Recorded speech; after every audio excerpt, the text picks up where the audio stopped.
माँ बाप दोनों में से कोई एक फॉर्म भर रहा था और दूसरा बच्चे को रंगों, जानवरों, फलों के नाम सिखाने की कोशिश में था। कोई बच्चों की कविताएं बच्चों से सुनने की चेष्टा में था। बड़ा ही रोचक सा नज़ारा था। मेले जैसा माहौल था जहाँ लोग एक अजीब से तनाव से ग्रस्त थे। वहीं बच्चे यहाँ वहाँ भाग रहे थे या फिर अपने माता पिता से मनमानी चीज़ें पाने की कोशिश में थे। कुछ झूलों पर खेलने की जिद कर रहे थे तो कुछ ज़मीन पर लौटना चाहते थे। कुछ तो बेचारे अपने मम्मी पापा की गोद में दुबक कर सो भी रहे थे। माँ बाप बच्चों को बहुत लालच भी दे रहे थे। यह नज़ारा था एक बड़े स्कूल की नर्सरी कक्षा 3 से 4 वर्ष के बच्चों के एडमिशन का। तेज रफ्तार से बढ़ते इस युग की सबसे बड़ी कीमत तो शायद इन बच्चों को ही चुकानी पड़ती है। समय के साथ साथ मुश्किलें भी बढ़ती जा रही हैं और सामाजिक दरारें भी। अंधाधुंध दौड़ में बचपन तो खो सा ही गया है। इसी उम्र से शुरू हो जाता है तनाव का एक कभी ना खत्म होने वाला दौर। सुनील और शिक्षा की खुशी की कोई सीमा ना रही जब उन्हें अमित के दाखिले का पत्र स्कूल से प्राप्त हुआ। दोनों ने चैन की सांस ली।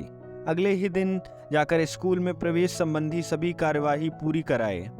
अमित के लिए स्कूल की ड्रेस, पुस्तकें इत्यादि भी ले आए। अगले सप्ताह से स्कूल खुलने वाले थे। क्योंकि स्कूल उनके घर के पास ही था, अमित को स्कूल छोड़ने की जिम्मेदारी सुनील के पिताजी ने अपने ऊपर ले ली। अब क्या था, हर दिन अमित दादाजी के साथ स्कूल जाता, वहाँ खूब खेलता और घर आते समय अपना मनचाहा बिस्कुट टॉफ़ी लेना भी ना भूलता था। रास्ते में अपने सारे दिन की घटनाएं वह दादाजी को सुनाता। दोनों ही खुशी में झूमते हुए घर में आते। वक्त का पहिया इसी तरह तेजी से घूम रहा था। समय के साथ साथ अमित बड़ा हो गया। आज वह आईआईटी में प्रवेश के लिए जा रहा था। उसके माता पिता को उसके आईआईटी में चुने जाने की खुशी थी। कुछ तो दादाजी भी थे, लेकिन फिर भी वे अपने आप को संभाल नहीं पा रहे थे। सोच रहे थे कि कैसे रहेंगे वे अपने इस नन्हे दोस्त के बिना। और यही सोचकर आंसू उनके आंखों से रुक ही नहीं रहे थे। वे सोचने लगे कि समय यूं ही खुद को दोहराता है। जैसे कल की बात थी जब उन्होंने सुनील को आईआईटी में भेजा था और आज उसके बेटों को भेज रहे थे। धीरे धीरे सभी उनसे दूर हो जाएंगे, पर ये तो होना तय है। कौन आखिर बच सका है इससे? समय का पहिया यूं ही चलता रहेगा।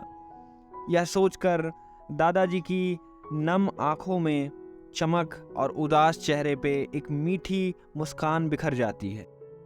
अगर आपको ये कहानी पसंद आई है तो ऐसी ही और कहानियाँ सुनने के लिए इस वीडियो को करें लाइक और चैनल को करें सब्सक्राइब। आपका थैंक यू, शुक्रिया, धन्यवाद।